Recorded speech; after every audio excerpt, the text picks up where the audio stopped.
Hedonic forecasting error describes our tendency to inaccurately predict our emotional responses to future events or experiences. We overestimate or underestimate how happy or unhappy we'll feel about something that is yet to happen. The term hedonic originates from a Greek word that means pleasure. Sometimes we may place an inflated value on a certain feature of an option that in reality does not significantly impact our happiness or satisfaction. In other cases, we might focus more on what we desire rather than what we need, leading us astray. We may also be prone to emphasizing attributes that are easy to evaluate or provoke a potent emotional reaction, thereby skewing our decision-making process. Consider a scenario where you are faced with a choice between two houses.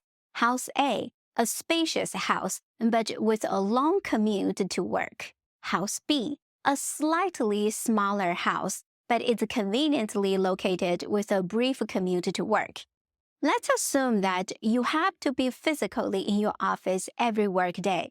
If you evaluate each option separately, logic dictates that House B might be more appealing choice. It's large enough for your needs, and shorter commute saves your time, adding to your overall quality of life. However, when you put the two options side by side for comparison, suddenly you may find yourself swaying towards House A, purely because of its larger size despite the inconvenient long commute. If this happens, you just had hedonic forecasting error. The day-to-day stress and exhaustion of a lengthy commute is a subjective outcome that could severely impact your daily satisfaction. You may have undervalued this aspect, choosing instead to focus on the immediate and more visible attribute, the size of the house. Here is another example. You are in charge of hiring for an important position in your team. After sifting through piles of applications and conducting numerous interviews, you find yourself with two final contenders. Candidate A has strong credentials and good experience and comes with a glowing recommendation letter from someone unfamiliar to you. Candidate B, on the other hand, has exceptional credentials and experience, but the candidate has a lukewarm recommendation letter. As you dig deeper, you find out one of your former colleagues who worked with candidate B, and you are informed that the candidate has an abrasive personality and does not work well with the rest of the team. Lining up candidates A and B for comparison, you might be tempted to lean towards candidate B. After all, her impressive credentials and experience seem to promise a high level of competence. Her challenging personality is a concern, but in the face of a severe staff shortage, you might find yourself prioritizing the more tangible, objective feature that candidate B presents, while undervaluing the potential damage that a toxic personality could inflict on team dynamics. You may lose sight of candidate A, who, with her strong credentials and commendable experience, is more than capable to do the job.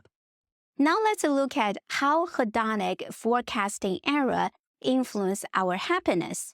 What is a fulfilling life for you? Do you imagine you would be happy once you are earning $500,000 annually? If you are nodding your head, you may be falling prey to a hedonic forecasting error.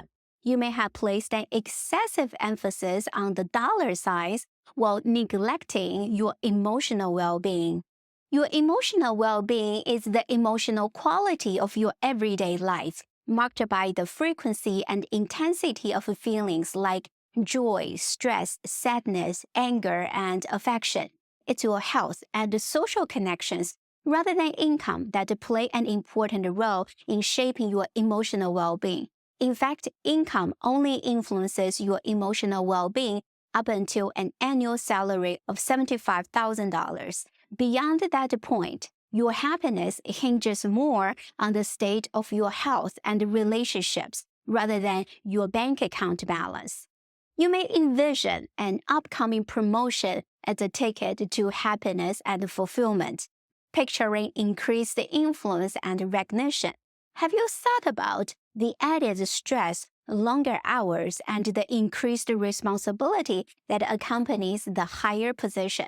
Once promoted, you may realize that your expected happiness is overestimated, while the impact on your work-life balance and the stress level is underestimated.